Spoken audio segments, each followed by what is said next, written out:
Aïe aïe aïe, c'est l'accident industriel, une série B à 142 millions de dollars. Bonjour les fans de Bond. Aujourd'hui, je reviens avec vous sur le 20e film de la saga Meurt un autre jour. Le dernier Brosnan prêche par pas mal de défauts et en particulier des défauts techniques et des défauts aussi d'écriture. On va quand même y retrouver quelques qualités du côté des acteurs, on reparle de tout ça dans la partie critique.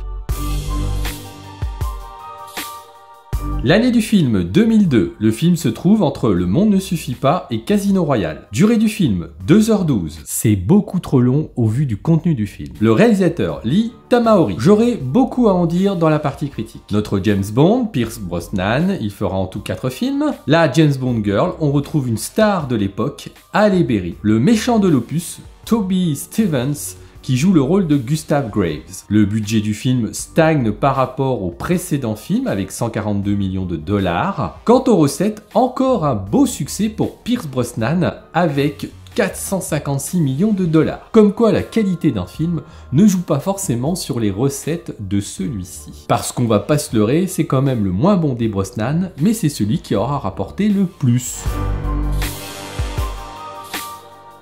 Après une mission qui tourne mal, James est arrêté par la Corée du Nord. Il est interrogé et torturé pendant plusieurs mois avant d'être libéré en échange d'un terroriste. Malgré sa mise à pied, Bond va tout mettre en œuvre pour découvrir les vraies raisons de sa mission avortée.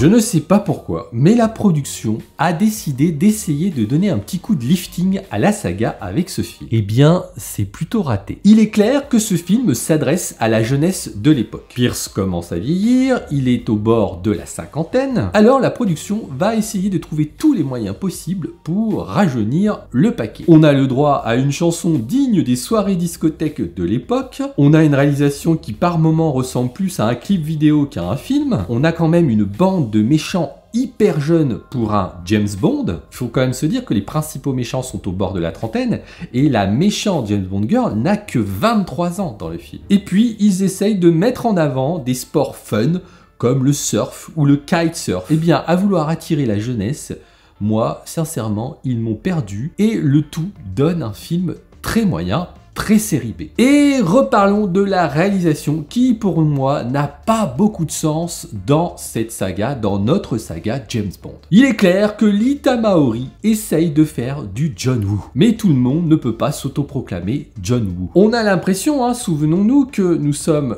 2 ans après Mission Impossible 2, eh bien, on a l'impression que la production a voulu se payer son Mission Impossible 2. Mais franchement, pour moi, c'est foiré. Au niveau technique, on voit une multitude de scènes avec effets spéciaux moches de chez moche qu'on n'avait clairement pas l'habitude de voir dans notre saga. Pour exemple, les scènes d'action en Islande sont gâchées par la technique mais aussi par le manque d'inspiration dans les scènes d'action. C'est par moments du grand n'importe quoi. On est parfois dans un film un peu de science-fiction et puis des fois dans un film qui va ressembler à ceux qu'on voit dans notre saga. Je le dis souvent, mais la réussite d'une scène d'action ou d'une cascade passe par le réalisme de celle-ci.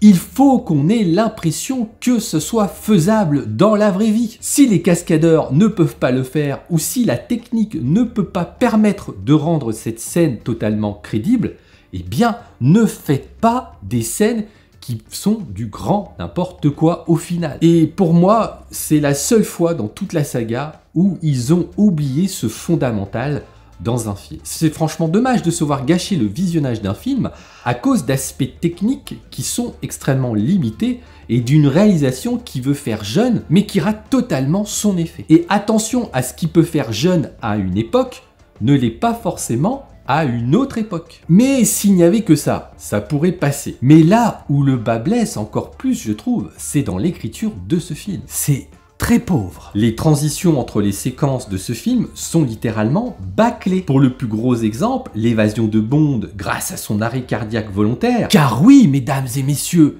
James Bond peut arrêter son cœur quand il en a envie et il peut le faire redémarrer quand il le désire. Même les super-héros Marvel sont de la gnognotte à côté de ça. Et ensuite, tout s'enchaîne avec une facilité déconcertante. On voit aussi peu d'inspiration dans la relation entre M et James Bond.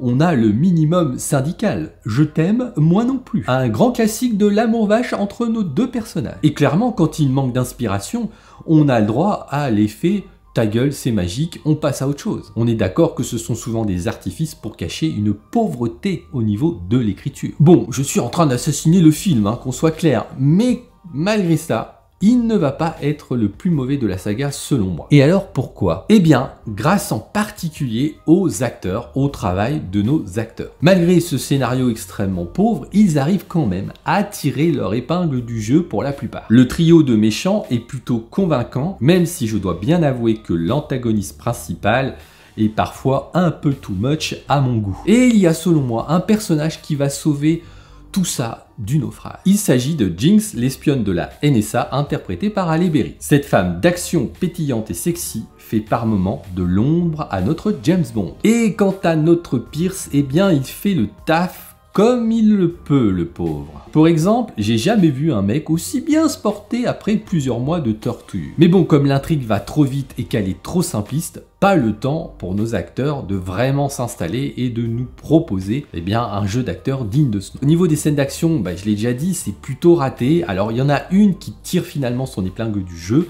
c'est la scène de pré-générique, parce que pour le reste, je vais faire une comparaison.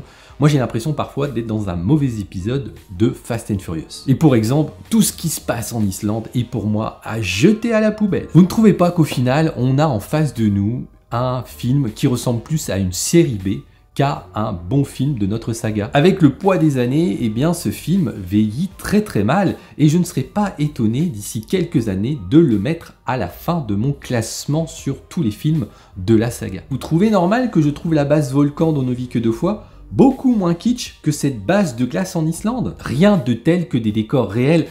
Et je suis attristé de voir aujourd'hui qu'on met tout le paquet sur le CGI, on met tout le paquet sur des fonds verts.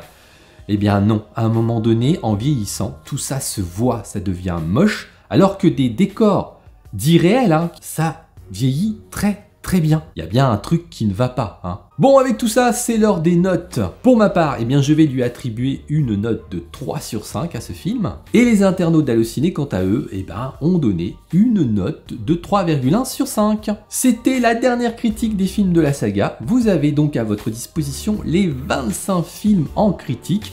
Et pour voir tout ça, rejoignez-moi dans cette playlist. Allez, à tout de suite!